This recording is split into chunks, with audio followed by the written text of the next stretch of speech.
Famcast Media, bitch. June is here. June is queer.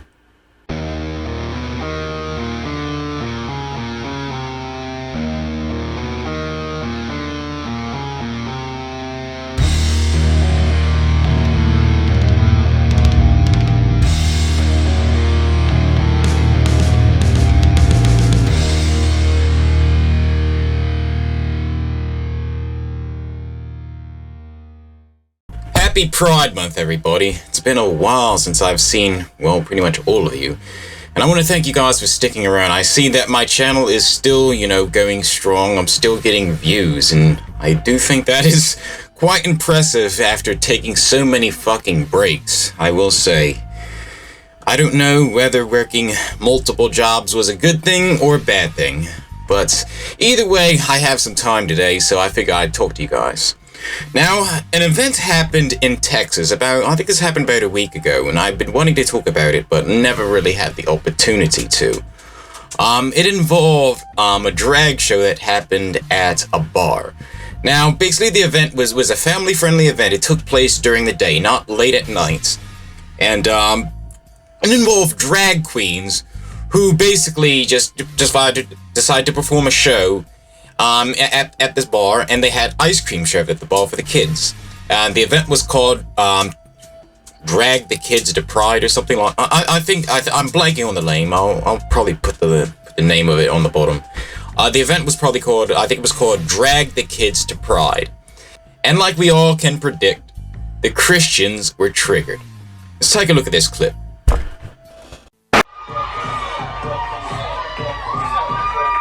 This is the Drag the Kids to Pride event at Mr. Mister's in Dallas's Oaklawn neighborhood. Organizers promoted it as a family-friendly drag show where kids danced with the performers. What came with it were protests outside. You people are the symptom of a dying society, and you know it. You're scaring children! Shut up! I live in this community. I have for several years. Daisy says she first saw a poster for this event near where she lives. I don't believe that I should be seeing signs advertising for children to be dancing on stage with men in thongs and in inappropriate clothing and makeup. The organizers say today was a family-friendly event with a safe environment separate from their normal operations. In a statement, they said, "We believe everyone should have a space to celebrate who they are. Mr. Mister's is a place where everyone is welcome to feel accepted, safe, and included." I've been here every night throughout the week. AJ Cruz has worked at Mr. Mister's for about 2 years now. He said today's event allows people to express themselves. There was a lot less people drinking today, so that would make it more kid-friendly just because there's so many people here. Everyone just came from all walks of life and, just enjoyed Pride. Organizers said they've received threatening emails and phone calls from the protesters. I do not in any way condone the behavior that these people are engaging in, but what drags me out here is it's kids now. Dallas police said they went to the event and protest to assist with crowd control and cleared the scene once the event was over. In Dallas, I'm Jay Wallace. Now, as you all heard, like I said, this event happened during the day, and one of the bar patrons said there weren't that many people drinking, which was a good thing for the bar to do, to have this event during the day, because most normal people don't, go out to get drunk in the middle of the fucking day. Bars are mostly crowded at night anyway, and you have all sorts of unsavory characters inside of bars. Like I said, the owner of the establishment did a good job, setting this event up, making it family friendly. Now, like I said, Christians always like to blow things out of proportion, and you're seeing that a lot more now, being that it's Pride Month and it's June. I mean, it's been happening pretty much all year. You hear the word groomer, just being thrown about the LGBTQ community, just accusing random LGBTQ people of, doing the unthinkable without any evidence whatsoever. Well, now it's gotten even worse because the governor of Texas and also the governor of Florida are trying to, arrest parents and get the children taken away for anybody that takes their child to a Pride event. And I got a clip of that too. Tonight at 10 o'clock, a state representative from Central Florida wants to make it illegal if you bring a child to a drag show. As Josh Navarre reports from West Palm Beach, that means parents could get charged for taking their children to see those events.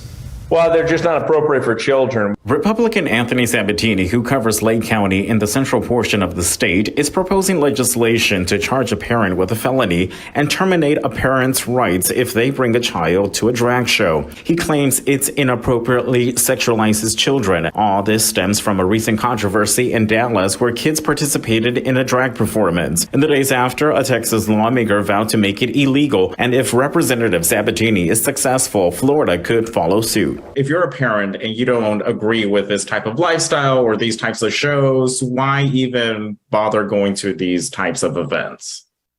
It's just not for children. If they want to go as an adult, that's, they can do whatever they want to do in this free society of ours. But they should not be allowed to bring children into these events because it's just not right. Governor Ron DeSantis also weighing in on the topic Wednesday during a press conference in Fort Myers. Targeting these kids with all this stuff, it used to be kids would be off limits. It used to be everybody agreed with that, and now it just seems like there's a concerted effort to be exposing kids. No one else has the right to try to go in and sway and culturally or socially determine a child's upbringing and outcome. That belongs to that family and the parents of that child, and to try to overrule what happens in one's own family is inappropriate. Sabatini says he believes Governor DeSantis will support his proposal and hopes he will support an emergency legislative session to pass it.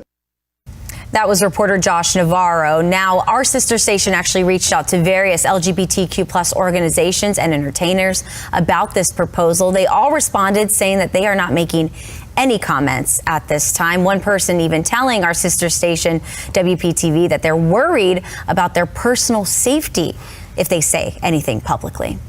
Well, now, here's the thing. Now, as you can see, you have a bunch of, Republican politicians, a bunch of Christians out there, protesting, saying, oh, well, this is an unsafe environment for kids. They're sexualizing children and this and that and the other. But here's the irony of all of it. Where do these people take their kids every Sunday morning? To church, right? Now, the children don't really have a choice. If you notice, every child that, practices, a religion, notice how it's always the religion that their parents have. So who's really indoctrinating who? And another thing, we all know what goes on in the church. Do you really think that a church is a good place or a good environment that's safe for children?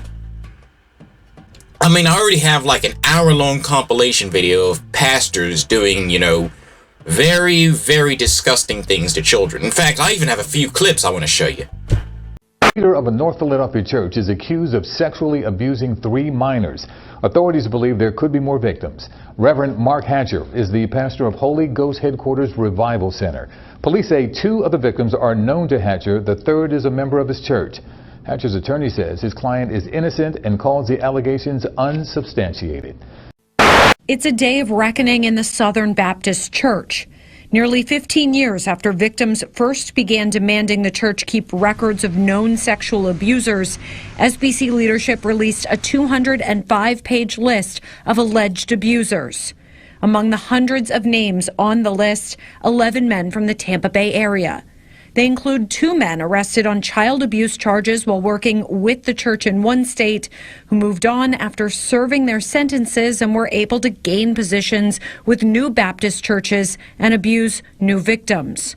Marshall Seymour was arrested on child sex abuse charges while working as a youth minister in Alabama, and after his release from jail, he was able to join Lakeland's First Baptist Church at the Mall as a volunteer, where his abuse of boys continued.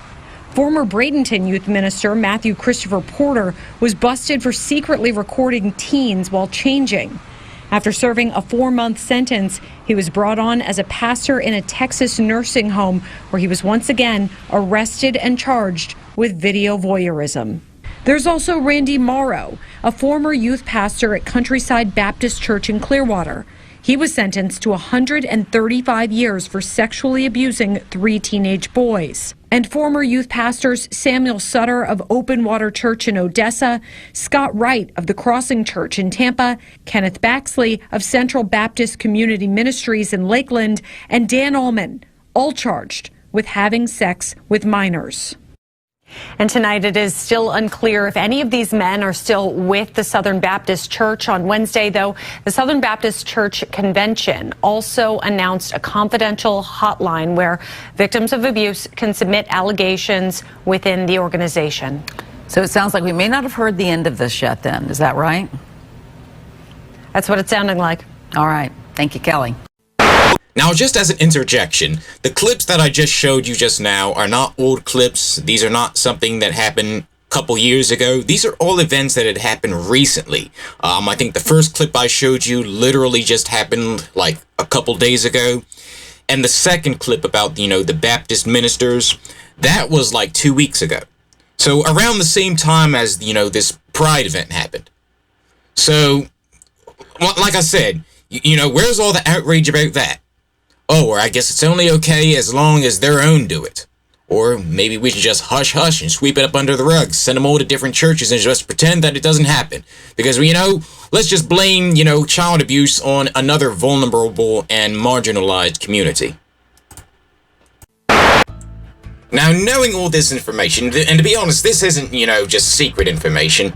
People have been complaining about what the church has been doing to children for many, many years. So you want to know what happens? They sweep it up under the rug. Oh, hush up, nothing to see here. Be quiet. Shh. Don't say anything. But hey, look at that drag queen over there. Look at that trans person. Look at all those gay people over there. You see what this is called? This is called projection. They're blaming this on the LGBTQ community when that's what they're doing. They're the ones that are grooming kids. They're the ones that are forcing kids into situations that they shouldn't be in. But yet you see no laws and no politicians speaking out against that. You want to charge parents for taking their kids to drag shows? Well, if you're going to do that, you might as well charge parents for taking their kids to church too. I mean, it's only fair, right? It's only fucking fair. It's unfucking believable. They, like I said, they go on and on about how evil drag queens are, but I guarantee you, and you can probably Google this up yourself, more children have been abused by religious people than by drag queens. And to be honest, if I had kids, which I don't and I don't think I ever will, I know for a fact that they would be a lot safer with a drag queen than they would with a priest.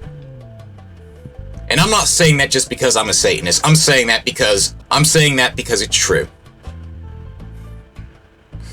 Sad that this is happening in Pride Month of all fucking months. But then again, like I said, it's 2022 and everybody wants to be triggered by something. A man is dressed up in a wig and kids are handing them dollar bills and whatnot. And here's another thing I forgot to mention earlier. Apparently there's a sign in the background that says it's not going to lick itself. It was like a neon bright sign in the back of the bar. I'm gonna try and pull up a picture for you. Now, everyone is saying, oh, well, this just proves that the drag queens are sexualizing kids. Well, me being the person that I am, I'm like, you know what? I'm gonna do some research on it. Turns out it's not going to lick itself is the name of an ice cream shop. So basically you had this ice cream shop, which was, part of the event, and they were serving ice cream to the kids and the parents and the drag queens at this event. And these Christians are going around saying, oh, well, you guys are sexualizing kids. That's exactly what you just did right now. Just by looking at that sign. Anybody with common sense would be like, all right, well, there's got to be more to this story. There's got to be something else involved here. There's no way any parent would allow their child to be around something that's sexual. Or any good parent, I should say. You see, any normal person would look at that sign and be like, all right, well, obviously they're probably talking about ice cream. But since conservatives like to portray everybody who's part of the LGBT community as some sort of sexual deviant, the first thing that pops up in their mind is this. I've taken time to do a little research to know what homosexuals do in the privacy of their bedroom. One of the things they do is called anal leaking, where a man's anus is leaked like this. by the other person, like ice cream. And then what happens? Even poo-poo comes out. The other poo-poo's out, and then they eat the poo-poo like ice cream. Sad. Absolutely fucking sad.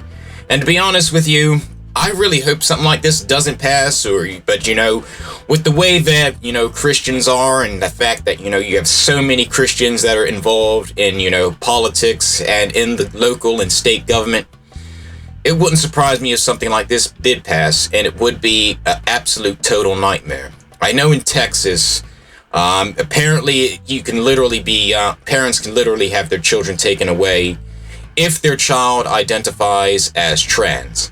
It's happened a couple times where, you know, a child will be on, you know, puberty blockers or hormones, and somebody will snitch to CPS and they'll try to investigate the parents and try to get the kids taken away, which is an absolute nightmare. Because you know what's going to happen.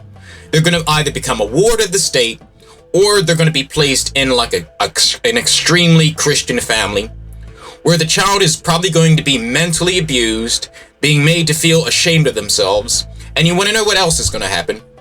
That child may end up harming themselves, or I hate to get darker, but maybe even killing themselves. But you know, this is what makes conservatives fucking happy. This is what makes Christians fucking happy. It excites them. They get erect every time a trans person or a trans kid or a gay kid or anyone else harms themselves or kills themselves. Like I said, this ideology of Christianity is like a death cult. It's like a sick death cult. And these same people claim they care so much about children. Yeah, the fuck you do. But that's pretty much all I have to say about this. I have other topics to cover tonight. Like I said, I only have a couple hours left. And, like I said, gotta go back to work tomorrow morning and pretty much the rest of the fucking week. I have no days off after today. So, that's pretty much all I have to say. You guys stay safe, stay metal, hail Satan, and have a gay day.